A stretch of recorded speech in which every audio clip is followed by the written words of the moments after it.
All right, so we hear about big investments all the time, but this one from Hyundai really caught my eye. Yeah, this is a big one. $20 billion they're planning to put into the U.S. That's not just some small potatoes investment. No, it's definitely not chump change. It suggests that something pretty significant is going on here. Yeah, it makes you wonder what's going on in the auto industry and maybe even beyond that. Like, what does it mean for the whole U.S. economy? Well, that's what we're here to figure out, right? We're going to do a deep dive into this whole Hyundai situation. Exactly. We're going to try and figure out what's driving this massive investment. Yeah, and we've got some great resources to help us with that. We do. We've got articles from carbuznola.com, Reuters, CNBC, even some original documents from Hyundai about their history and their investment strategies. So we're going to be looking at a few things in particular. First, the sheer scale of this investment. $20 billion is a lot of money. Yeah, that's a lot of dough. And we're going to focus on that new steel plant they're planning to build in Louisiana. Right? It seems like that's a key part of this whole investment strategy. And we need to understand what's motivating this move. I mean, why now? Why the U.S.? Why steel? Yeah, especially with all the talk about tariffs and trade wars. Right. All that stuff's swirling around, so we need to figure out how that plays into this. We'll also take a look at Hyundai and Kia's existing manufacturing footprint in the U.S. Right. They've already got a pretty big presence here. They do. So Yeah. we'll see how this new investment fits into that. Okay, so if you've been seeing those headlines about Hyundai and wondering what it all means, You've come to the right place. we're going to break it all down for you. That's right. We'll give you the inside scoop. Okay, so let's start with the headline itself. Hyundai's big announcement. Yeah, it sounds like they were planning to make this a pretty big deal. Oh, yeah. From what we've gathered from multiple sources, they were going to officially announce this $20 billion investment at a White House ceremony. At the White House. Wow. So that was going to be on Monday, March 24th, 2025. That's right. And get this, President Trump was expected to be there, No kidding. along with Hyundai Chairman Ian and Chung and Louisiana Governor Jeff Landry. So you've got the president head of Hyundai and the governor of Louisiana all in the same room. That's right. It just shows you how important this announcement was supposed to be. Yeah, no kidding. Okay. Okay, so let's talk about this steel plant, because it seems like that's the heart of this whole investment. Yeah, you could say that. It's a $5 billion facility they're planning to build in Ascension Parish, Louisiana. Ascension Parish, isn't that near Baton Rouge? Yep, right near Donaldsonville. Okay, and this plant is supposed to create about 1,500 full-time jobs. Yeah, that's a big boost for the local economy. But even more interesting is what they're planning to make at this plant, next-generation steel for electric vehicles. That's right. This isn't your ordinary steel mill. They're talking about some pretty advanced stuff here. Next-generation steel for EVs. Now that sounds pretty cutting edge. It does? But let's talk about the timing here, because that's a big part of this story. Yeah, why now? Why is Hyundai making this massive investment at this particular moment? One major factor seems to be President Trump's proposed tariffs on imports. Ah, so that's the elephant in the room. Yeah, those tariffs were a big topic of conversation, and they were set to potentially go into effect on April 2nd. So Hyundai was facing the possibility of having to pay a lot more for imported steel? Exactly. Yeah. And that would have had a ripple effect throughout their entire business. So it sounds like they decided to get ahead of the game. Yeah, they're being proactive. Hyundai CEO Jose Munoz actually said publicly that their U.S. investments are meant to mitigate the impact of any potential policy change. So that's pretty clear. They're trying to protect themselves from those tariffs. Right. And Munoz even told Axios that the best way to deal with tariffs is to increase local production. So that's exactly what they're doing with this steel plant. Right. By building a steel mill here in the U.S., Hyundai would no longer have to import steel and pay those tariffs. Yeah, that makes sense. And on top of that, they'd save money on shipping costs. Exactly. So it's a win-win for Hyundai. And it seems like they were already worried about the impact of those tariffs. Oh, yeah.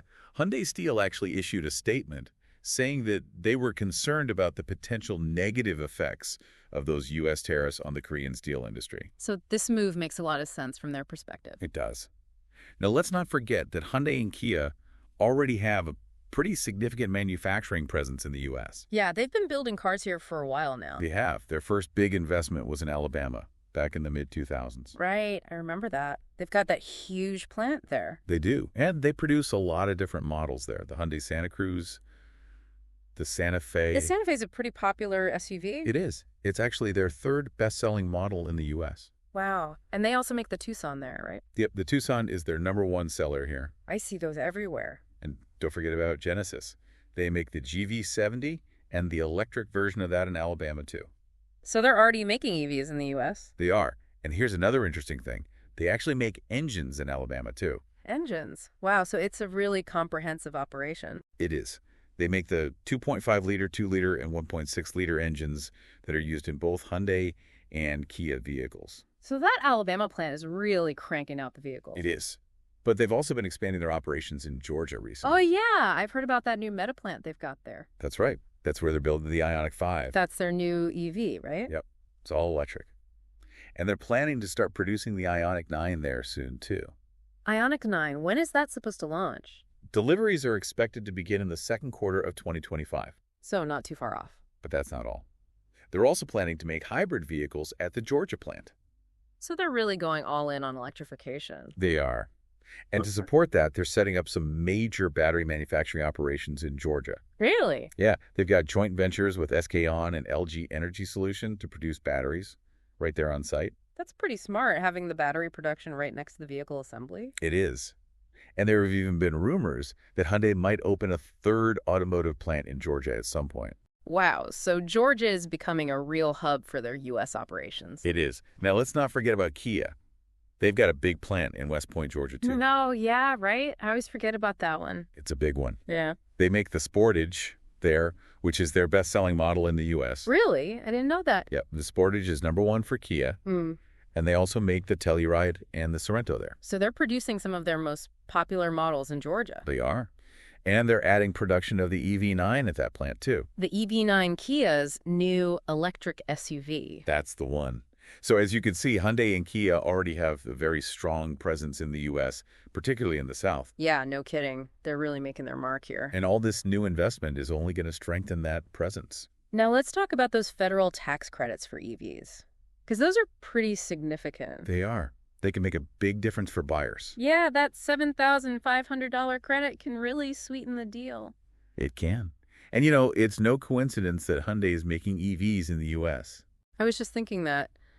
It seems like they're strategically positioning themselves to take advantage of those tax credits. That's right. If they want to sell EVs in the U.S., it makes sense to build them here. Yeah, especially with the future of those tax credits being a bit uncertain. Right. Who knows what's going to happen with those down the road? But building those cars here also gives them some protection against tariffs on vehicles imported from other countries. Exactly. If they were importing those EVs from Canada or Mexico, they might have to pay tariffs. So it's a smart move on their part. It helps them manage those risks. It does. Okay, so we've talked about the steel plant, the existing manufacturing operations, the tariffs, the tax credits. Now, what about the timeline for all of this? Yeah, when is all this supposed to actually happen? Well, according to reports, Hyundai in Louisiana reached an agreement on incentive packages for the steel plant late last year. Late 2024. That's right. So they're moving pretty quickly.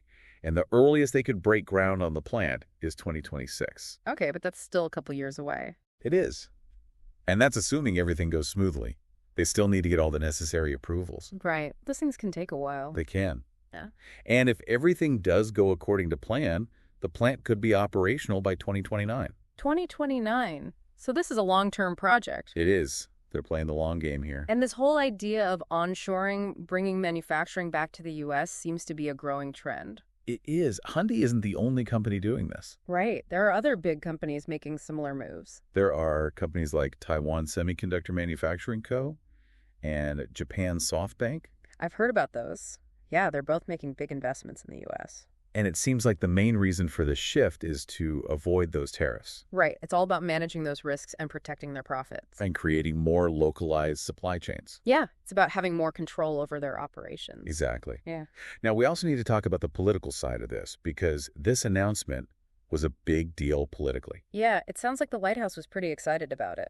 Oh, yeah. The fact that they were planning to hold this ceremony at the White House with President Trump there just shows you how important they consider this to be. Yeah, that's a pretty big endorsement. It is.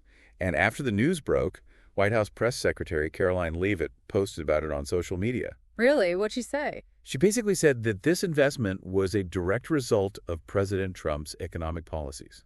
So they were taking credit for it. They were. And they were also emphasizing the jobs that would be created and the benefits for American workers. So it was a political win for them. It was. Okay, so we've talked a lot about Hyundai's present and future. But what about their past? Where do they come from? Yeah, they haven't always been a major player in the auto industry. No, they haven't.